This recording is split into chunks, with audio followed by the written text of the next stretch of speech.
And if you work at a place, whether you're in business or you're an educator and you want a really fun workshop, you want a keynote, where I come in and I'll give my whole story and framework in a really quick, punchy way with jokes, but with science to back it up.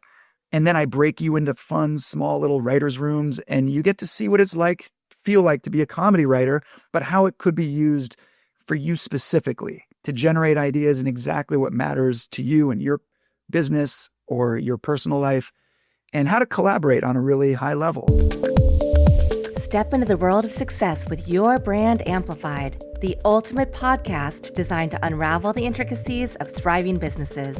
I'm your host, Annika Jackson, and I'm on a mission to uncover the stories, strategies, and secrets that have propelled entrepreneurs and business leaders to success. Gil Rief, it is going to be such a fun conversation today. I'm really thrilled that you're here. And you are an Emmy-winning comedy writer and a TV producer, a creative consultant, a speaker, an author, a comedian. You give keynotes, workshops. What don't you do? Oh, there's plenty I don't do. I get complaints about that. So thank you, first and foremost, for being here. And Gil, I want you to talk a little bit about what you've done and where you're headed and how you're taking the things that you love the most, but you're really passionate about, into places you probably didn't anticipate when you started your career. Yeah, it's such an interesting journey. You can't predict where you go and but I never knew I'd go into comedy. But even in high school, I remember I started turning my presentations. I would always turn it into comedy. If I had to write an essay, I would make it comedic. If I had to give a speech, I ran for office my senior year almost as a joke, and I turned my speech into almost like a stand-up routine, and I ended up winning because of that. And I shouldn't have won. I really shouldn't. So I've always loved comedy and I love music, but I never knew how to, pursue. I had no model of a career in that at all. So when I went to college, I studied political science, and I was going to go into the law school. And then suddenly I gravitated towards music and comedy, but I couldn't figure out how to get to Hollywood. I tried getting jobs and I couldn't get anything. So then I ended up doing an MBA. So that was kind of a wild card. My dad suggested, hey, you like being in college, and maybe there's creativity in, the marketing, advertising angle. So that was my thought. But while I was getting my MBA, I was doing stand-up the whole time. So business school by day, stand-up at night. And just why all my presentations came with a 2-drink minimum. So I was always pushing comedy. And then just through my best friend, a friend of a friend of a friend of his, it was so many chains away that got my resume to the NBC Page program. So even though I got an MBA and I was thinking I'd go more in a business route then, I took a chance and went to LA and did this NBC Page program where I was on the NBC lot. Kind of like if you watch the show 30 Rock, there's Kenneth the Page. I was that for a year. But it got me to the point where I could meet people. And then I got a job on this Dennis Miller show, and I started submitting jokes. And that's where I just started on this 20-year journey. And I eventually became a head writer at the Ellen Show, which was also random. I found that job on Craigslist, of all places. So it's been a really, bizarre career journey. The one thing that's consistent is I've always loved comedy, love creativity. And because of my academic background, since, and it's like Steve Jobs says, you only connect the dots looking back. But I think because of my MBA, I've always seen an application of the writer's room model that I got from all these late night shows, daytime game shows, hidden camera shows, the way writers work together and all the other departments really fast, really creatively, collaboratively. I saw that that's lacking in other industries. So I've since, what I've done in the last couple of years is I went back to where I got my MBA, and I started guest lecturing and doing these workshops where I break these students, and they're business students, a lot of them, into mini writers' rooms. And I teach them, I have this framework, and there's different ways you can call it, sometimes I call it write drunk, edit sober, act caffeinated. If people don't want the alcohol angle, I could say, you jam first, you judge next, and you launch last. Or you think like a comic, judge like a critic, lead like a coach. But it's a 3-step framework that shows people that there's different phases, and most people make the mistake of rushing the idea phase. They are already editing, judging too soon, and there's a time and place for it. So that's my expertise, is teaching people how do you work in teams to innovate on a much higher level, faster level. As we're having this conversation and before we jumped on, we were talking about you launching a podcast and how I've some people I want to be on it. I just thought about two more people I need to connect you with right now. Oh, nice. Because one of my favorite classes from my MBA program has one that I just took is management for creativity and innovation. Oh, And wow. it's funny when you're taking that class, and I started seeing creativity and innovation in every conversation and everything I was reading and everything I was seeing. Mm, And it's such an important connection and construct that people don't always think about when we're going about our businesses, right? But it's something that helps expand what you can do within a business. It helps you perform better. It helps you connect with your teams. There's so many mhm. benefits. Yeah, I feel the benefits are massive. I find that there's so many health benefits. As I've spoken with different people, even from a wellness perspective in preventing burnout, lowering stress, being more resilient. I think what I'm calling a writer's room mindset, it allows you, because we take a lot of we get rejected constantly. If you're writing jokes or making television, for every 10 ideas, maybe one gets on the air. So you're constantly getting rejected. And if you don't know how to handle that in a lighthearted way and in a low stakes way, to just constantly ideate and iterate, then you're not going to be innovative because you're going to hold back out of fear. You're just going to put out what you think is safest to get the reaction you want. But the best ideas come from taking some risk. So I think it's super important to create a culture that understands that. Yeah, absolutely. Well, talk a little bit about, gosh, your journey into the jobs that you did get is so interesting. And you started doing workshops. How did you transition that from going back to your alma mater and offering yourself up as a guest lecturer into now you were teasing out a little bit, you're writing articles on Substack, you're creating a book, you have a TED Talk coming up, you're speaking to industries that you probably never would have thought you were going to go into about these very ideas. Yeah, it's so much fun. I really believe creativity is putting two things together that you don't think even belong together. So I'm actually gravitating to talking to people who are so outside the scope of even what I know, because it sparks curiosity, Mhm. like for this one potential group I may speak to, they were like, well, there's all engineers and they're worried. And I go, that's the edit sober part. That's great because they're not used to thinking like a comedy writer, just like I'm not used to thinking like an engineer. And together, what you see in television, I think, which is unique on a daily variety type of show, is you have your team of writers, but then there's different departments and they all have specialties. So you have your wardrobe department and your casting and your graphics and your props department who can build all kinds of stuff. And everyone has a different mindset, but it's like a jam session. It's how do you put all these instruments together to make some great music? And so I've never been opposed to experimenting and, oh, let's see what happens if I interact with this group. I love creatives. I mean, that's such a broad term. And my favorite thing is just to be in a room and riffing with comedy writers or comedians, because that's my nature, is to try to think of the joke and find the comedic angle. But I believe that type of thinking can so easily be applied. It's this divergent thinking, very wide, because you can't write a joke without seeing all the potential punchlines. Everyone has the same setup, but the novelty is in coming up with a different angle of looking at that setup. So that applies if you're coming up with product ideas, new campaigns, whatever it is, it's that wide divergent thinking before you go into that linear, very narrow, the convergent thinking, where it all Mm. converges into one. Yeah. And this is something, so when people talk about AI and AI use cases, this is an area that I always go back to as we use tools in AI, right, for workflows, work streams, for certain things, but it gives us more time, or it should give us more time to live in this in the creativity, in the ideation, and the things that it can't replace us for, as hard as it's going to try, right? I don't think there's anything more beautiful than a group of minds coming together for the unknown. I can imagine a group of people going into one of your workshops who are engineers or have a very different, very linear mindset and having to get out of their comfort zones, but seeing how much they can build from that and how amazing their workflows, or that they do have this creative engine inside of themselves that they weren't thinking of necessarily in, the way that you're going to bring them to approach.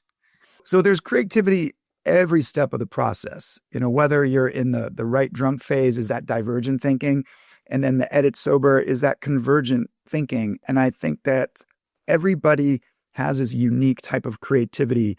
It's not just about the arts and the ability to, think abstractly. Some people, it's more tactile and they're great at just taking things apart, putting them together. So it's all about how you put all these pieces together, all these different talents. And I think, though, the first phase often gets rushed. That's the big problem, because until people sign off on what the idea is, you can't execute on it. And people, when they're in a rush, they just kind of go for the first idea, which is rarely the best. It's usually the most obvious, the most low-hanging fruit. And you're not exploring the whole playground. There's a whole big playground that people are not accessing. So I think that's kind of the mindset. The key thing that I'm teaching is, how do you think really wide, especially when you hit a problem and you need to pivot. You're under stress. So usually what happens is people have a very narrow focus. They're stressed, and so they don't see all these options. And that's what comedy writers are good at, because we're so used to pivoting, finding new angles. And I think that when you have a group and you have the synergy, you're likely to find these solutions when people have that safety to pitch half-baked ideas and other people can then run with it. But when people hold back, then you're kind of stuck. You're in this stagnant mode. And I help people get unstuck. Yeah. Can you talk about some of the workshops that you've given? You don't have to name anybody or name companies if you can't, but I'd love to hear about some of the ways that you help people get out of their own insecurities and framing, and the aha moments that came out of those experiences. Okay, a few of them, it's just your attitude towards ideation in general, because I find the term brainstorm already, like, I have an aversion to that. Like, I don't call it that. Like, I think you need to jam. I see it as a jam session, not a brainstorm. It sounds forced and too much pressure on it. And I think people treat it in a very formal way. But when it's a jam session, it's much more musical and people are open. The initial phase, and when I say write drunk, again, you could call it, jam first. Like, the first thing you want to do is jam first, judge next. So that phase is all about openness, playfulness, experimentation. And you set a time limit on it. So I'd say one of the big things, the lessons I got as a TV writer is, the real deadline. There's a true deadline, and everyone has one. Usually it's not as tight as 5 minutes or 1 hour, but those are deadlines I was used to. And when I work on a TV show, that's what it is. Sometimes it's like, hey, we need a new joke because we can't say this anymore. So you have 5 minutes, but sometimes you have a day. Sometimes you might have a week to come up with a bigger, like a tape piece where you go out of the studio. You may have more lead time, but whatever it is, work backwards from that. So if we only have 1 hour to come up with this idea, give yourself that full hour, because creativity needs an incubation period. You need to plant little seeds and let it grow. But the pressure, the accountability and the pressure can help creativity, because usually what happens, I guess, it's kind of like, is it Parkinson's law or somebody's law, where the work will fill to the available amount of time. So if I said you have a year to prepare for this podcast, and you just wait to the last second. And anyway, but if you have 5 minutes, you're going to be really focused and probably be as productive almost. So I think you can use time pressure in a positive way if it doesn't freeze you up and make you think with these blinders on. So it's all about, okay, you need a joke, or you need a new, idea in the next hour. Let's play with that. That is the size of our playground. We have these 7 people that we can jam with. Because volume, it's all about high volume. All the studies show that quantity leads to quality. So if you tell one group of people, you focus on coming up with one great idea, and you tell a second group of people, come up with as many ideas as possible, the group that comes up with the volume will outshine the one that's so focused on quality, because they're going to be so scared about pitching. And it's all about this rapid iteration. So that's what I mean, where a lot of the best ideas that I've seen again and again come from, sometimes it's like a silly idea that you can never execute, but someone else goes, oh, but what if we did that live? Oh, what if we did it this way or that way? And suddenly you realize that's the best Nice. idea. Wow. It's so fascinating to think through this. And it makes me think back to that class that I was telling you about and some of the things we'd have to do, like little exercises where you have a paperclip or you have some other kind of thing and you have to think of all the different use cases. And then you have to, at the end of the exercise, then you say, okay, but what categories do these all fall into? And so then you get, how many did you come up with, but then also how many categories? And then that gives you a score. And the score part wasn't as interesting, but it took me a little bit to think about, well, what are some other unique cases other than that, the ones that we could think of, right? Yeah. Absolutely. Yeah. Well, that makes sense. So that's the right drunk phase where you're like, well, what if these are earrings? What if it's this? What if it's that? But the next phase, and that's the analytical part, the edit sober. So one of the things I do in my workshops is I do make use of a matrix or grid. And I go, well, what are you trying to optimize for? How do you evaluate? Let's say you have 100 ideas. How do you quickly evaluate all these ideas? So in my case, like as a TV writer, I give an example. Katy Perry's on the show. We want to picture all these different ideas. And among the things I wanted to pitch was doing a song parody of like her song Roar, but she was a new mom at the time. So make it being about her baby screaming and keeping her up all night. So that was one of the ideas. That was one of the pitches. And maybe we have 10 or 20 ideas. But now if we look at a matrix and you're trying to optimize, we want to create a moment with her. What's a moment that could possibly go viral? But counterbalance that against how easy is this to execute? Because we only have 4 total hours with her from when she arrives in the morning to when we tape the show. So you have all these ideas, and some ideas might be great ideas. It's like, oh, what if we did a tape piece where she goes to Starbucks and she is working the window and singing orders back to the customers? But we don't have the time, the resources in this case. It might be a great idea for Justin Bieber if he's willing to give us, an extra 4 hours. But it's working within these constraints. So every instance, you don't want to be in that mindset too much when you're initially creating a high volume of ideas, because it's all about what excites you, what will be compelling. And if you're already restraining yourself so much, then you're going to have a very narrow field of ideas. So what I teach people is how to switch between different mindsets to go from, okay, now we're writing drunk. Let's think of all these wild ideas even, and then we'll rein it in because we'll know right away that's too hard to execute. This has a problem you have to optimize for different things. Like this is more appropriate for this audience. This is for a different show. It's always about, like what you did, you have all these ideas, but now you're categorizing and going, this is relevant in this context, and this is a terrible idea in this other context. So yeah, I think quickly switching mindsets is key.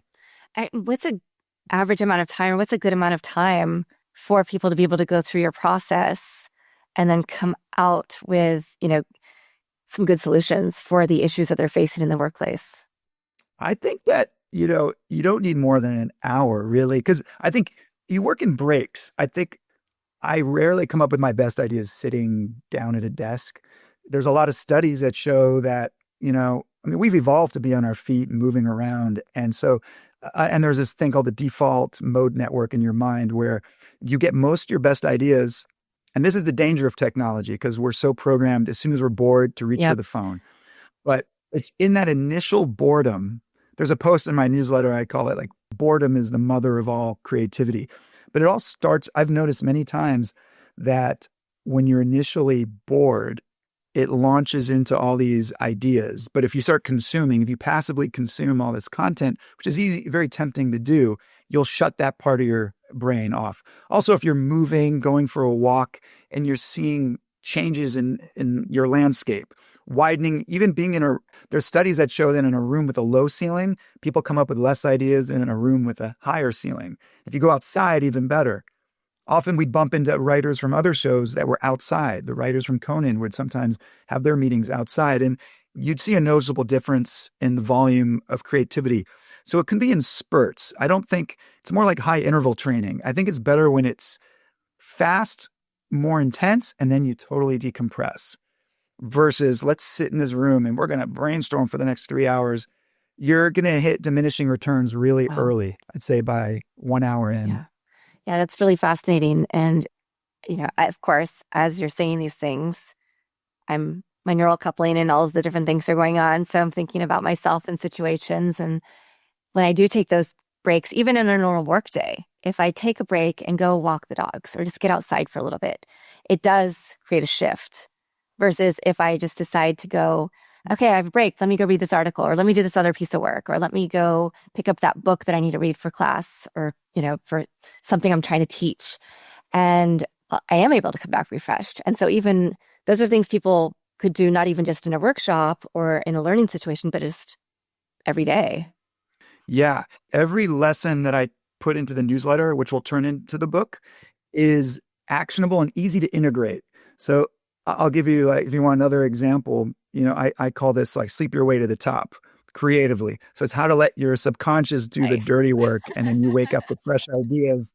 A lot of it can be easy lift. It's not meant to be hard. It's when I mention brainstorm and it sounds so effortful, that doesn't help creativity because it comes from a playful space.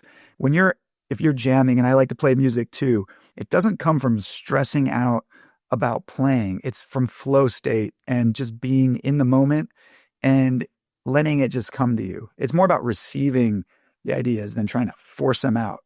And so like when you take these little breaks, and I've even gotten to the point, you'll notice in the shower, a lot of ideas come in the shower, things like that. So I bought this little notepad that I put in my shower because I saw it and I thought I'll try it. And, because you don't have anything to Right. write with when you have an idea. And so much is about capturing Yeah. these ideas as they come. Because just like a dream, they can come and go. They can just disappear. So that's why I think journaling is really important. When I say sleep your way to the top, what I do is, I'll take like any journal, and the night before I'll put what I'm stuck on. Let's say I'm trying to figure out some comedy script and like, how do I get out of this last scene? What's a funny button to this scene? I'll just write that down. And I think what's going on in your subconscious is it's working in the background. And when you wake up, and if you reach for your journal instead of your phone, you'll see that prompt. And there's this natural reaction that comes from deeper into your subconscious. And I've gotten so many amazing ideas, a lot of stuff I could never use, but it gets you to access your creativity in a very easy way. I might spend 2 minutes Wow. doing it. Nice. So talk about the book. What's your working title, or if you can share with us? And you talked about a couple lessons that are going to be in it. So where did did it come to you in a dream, right? How did you decide that you're going to take all of this information that you've synthesized over time in your career and then in starting to move into teaching and workshops and keynotes into a book and the most important lessons that you want to share? I think from talking to so many people that are outside of comedy, as I've started doing this, and I meet people, again, they're engineers, they're doctors, they're lawyers, a lot of them are business people, entrepreneurs, and entrepreneurs really need to be creative. And one of the workshops I did was for the EO, the Entrepreneurs Organization, and one of the participants said, it was a great reminder that that it's okay to be messy. The beginning, you don't have to be perfect. And that's true. That the right drunk is messy. The edit sober is meticulous. And for a lot of people, it's giving them permission to experiment, be playful. It's okay. Not everything is going to be used. But what I have found, though, is even the stuff you don't use, this happened on television all the time. There were ideas that I pitched that got rejected, but I save them. You keep them in your back pocket because it's all context. And some other time, there's been ideas that took 4 years, 5 years till it became relevant again. And then it did extremely well. So even the idea, I don't feel any idea goes to waste, because what it does is it gets that muscle, that creative muscle, stronger. And it gives you this reservoir, this wine cellar of ideas that can improve with age, and you can access them at any time.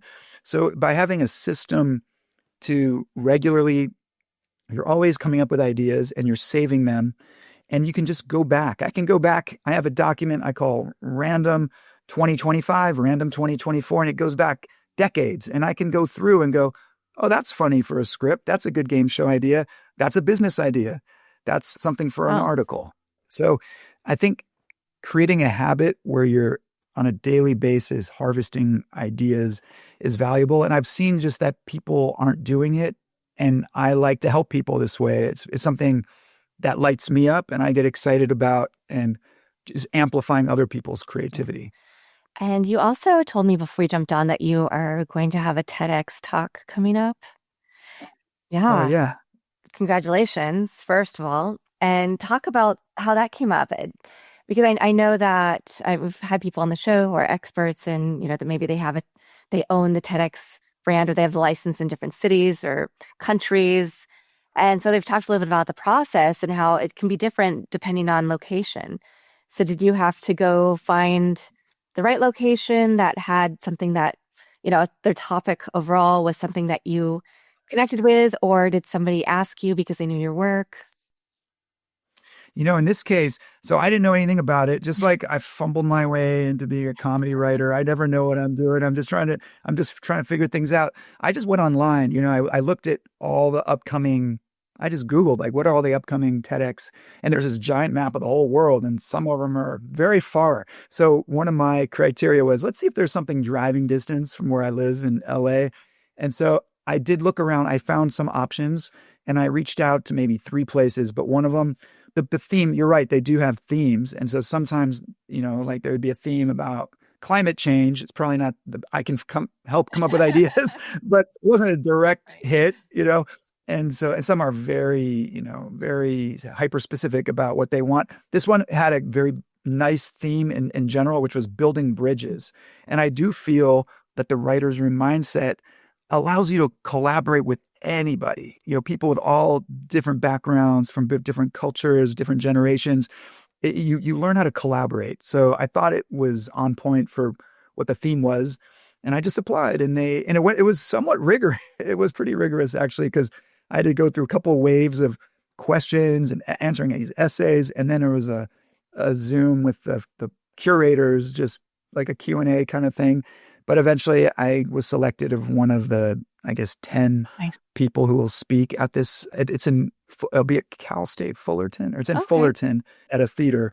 And yeah, it's been great so far. I've been enjoying the process of getting ready for it, starting to make different drafts and playing around with what will be most compelling to the audience, because it's a very global, big audience. So, you got to be mindful of how you present so it's accessible to everybody. Yeah. Well, that you answered my next question, because we do have a TEDx in Manhattan Beach.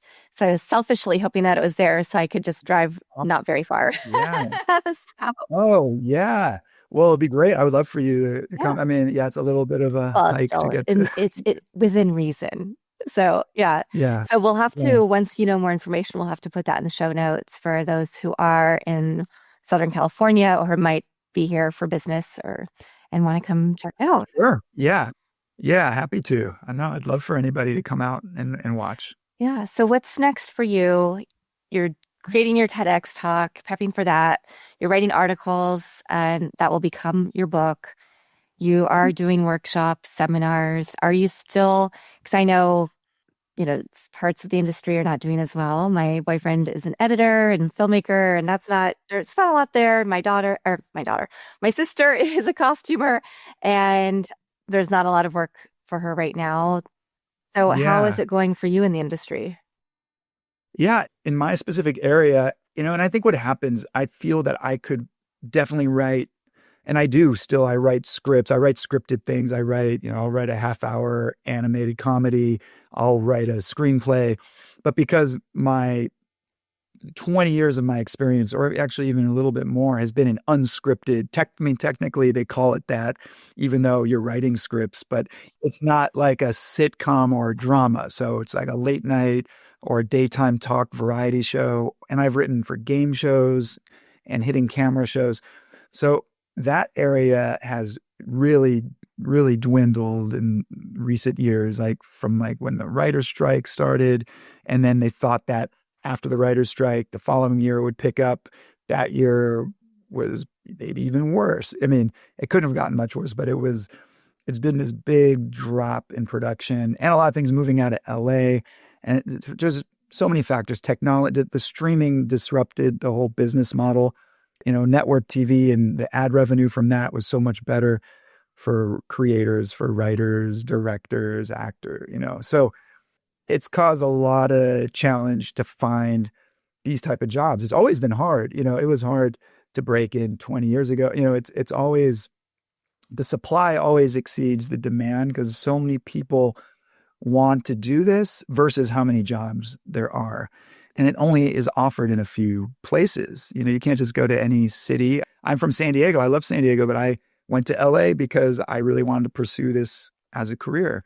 And I still do. Like most recently, I helped develop a game show. I'm here and there are entertainment jobs and I jump on them, because I do love that type of creativity. But at the same time, I'm really enjoying using my creativity to bridge these worlds because for example, even when I write my newsletter on Substack, Write Drunk, Edit Sober, it is very much in a style that I did when I was at Ellen. I'd have to write, a monologue, at least 1 to 3 a week, sometimes by myself, sometimes in collaboration with the team. And it always, of course, had some observational humor. A lot of it was story based. So like in my newsletter, I weave in personal stories. If something happened, like the other day at Father's Day, I ended up going to this retirement home because my family and his other family were volunteering. And there was a spontaneous concert that erupted because both my neighbor and I, we play piano. But because they had some show later that day, they had a microphone out too. So I was trying to get my friend's daughters to sing. And they're like, no, you do it, you do it. And then the residents were like pushing me to sing. And we didn't plan any of this and we didn't know what song to do. And I ended up singing like House of the Rising Sun all of a sudden. And all Wow. this random. And it was kind of funny because then one of the residents had a son who was probably in his 60s visiting saying, that's a song, it's about a brothel or whatever, And, but it was, I incorporate these stories and how do I apply creativity in real life? Because that was all about improvisational flow and how the helper's high you can get from using your creativity to help people. So I'm enjoying applying creativity. I just do everything through a creative lens and a comedic lens. And I feel very flexible where you sign me up, you're on a game show. Boom, I'll be on a game show. You want to write a sitcom? Great. You want to talk to this room full of doctors, teach them how they can apply it to wellness? Great, because I like the creative challenge. The other thing I've been doing, and I'd like to do more of this, but I did a corporate roast where I was flown out to New York to roast this retiring CEO to surprise Wow. him. And I got all these stories from people who worked with him for decades. And then I'm roasting him and I don't know him. I'm just taking all kinds of risk because you don't know if you cross certain lines. And it all went really well. Maybe a couple jokes where people were nervous, like, uh-oh, did he say too much? But it's so fun to take creativity and apply it endlessly. There's no limit. I'm even interested in like what you're doing. I'd love to be a professor, because I've gone back and guest lectured and I love the interaction with students because they're not taught this kind of stuff. There's not really many classes that teach you to think like a comedy writer. So And there need to be many more. 100%. Yeah. Well, we'll talk about that separately. I'd love to. Yeah. I would Yeah, love because your I love it advice when on that. people have that passion. No, it'd be so much fun to do that Amazing. as a full course. Yeah. So, Gil, what is the best way for people to read your Substack, reach out to you if they want to book you, just learn more about being creative? Yeah, you can always connect with me very directly on my website. gilrief.com, GILRIEF.com. And you can, contact me through there. You can also, if you read my newsletter, you'll have a very strong sense of what the book will be. And that's again on Substack. If you go to Substack and either put my name or Write Drunk, Edit Sober, it'll pop up. And if you subscribe, I'd be thrilled to have more people reading the newsletter. I've been getting all kinds of very positive feedback. And if you work at a place, whether you're in business or you're an educator and you want a really fun workshop, you want a keynote, where I come in and I'll give my whole story and framework in a really quick, punchy way with jokes, but with science to back it up. And then I break you into fun, small little writers' rooms, and you get to see what it's feel like to be a comedy writer, but how it could be used for you specifically to generate ideas and exactly what matters to you and your business or your personal life, and how to collaborate on a really high level. I think I can give people just to get them to exercise that muscle that they're not using and give them a way to keep doing that. So yeah, very open to all those ways to reach out to me. Amazing. Now, you've given us a lot of great information and tidbits. And I always ask, do you have a favorite quote, mantra, verse, poem, family motto, other words that you've given us many phrases, but do you have other words that inspire you? I don't want to go. I don't want to go back to. I do resonate with Write Drunk, Edit Sober, which Hemingway famously said, or maybe he slurred his words. We don't know what he really said, but that resonates with me, and I know I've kind of hammered that. So I can throw you a different one, but it's not comedic, but it's one I think that resonates with me. But I'll probably say it wrong. But it's like there's a quote like life doesn't cease to be joyful or in times of sorrow any more than it ceases to be sorrowful in times of joy, where I really believer that there's always an upside to things. There's always, everything's happening at once. And so I named my, my production company Upside Entertainment, because I'm always, looking for the positive angle in things. That's another way that I use my creativity, to the point where I would be made fun of at work for finding positives in things. Like, really, you found a positive in that? So that quote resonates for that reason of finding the joy no matter what's happening. I think that's beautiful. And I really appreciate your perspective. And I can see the joy in you as you're not only telling us a little bit about your process and things that we should consider, but also when you're talking about all the work that you've done and that you are doing and that you have yet to do. So thank you for sharing that with us. It's my pleasure. It's so much fun to talk with you. It's been great. Yeah. So thank you. Yeah. Thank you. And thank you to everybody who's watching this episode or listening to it on your favorite platform. I'll be back again with another amazing guest. We will keep updating Gil's show notes so that if you are in the LA area and you want to go see his TEDx talk live in person or one of his other performances perhaps, then you'll be able to do that and learn how to work with him. And also, of course, subscribe to that Substack so that you can infuse creativity and comedy into your workforce right now. With that, I'll be back again, and have a beautiful day. Thanks for listening or watching to this episode of Your Brand Amplified. Don't forget to leave us a rating or review on your favorite podcast listening platform. And if you want to learn more, check us out at yourbrandamplified.com.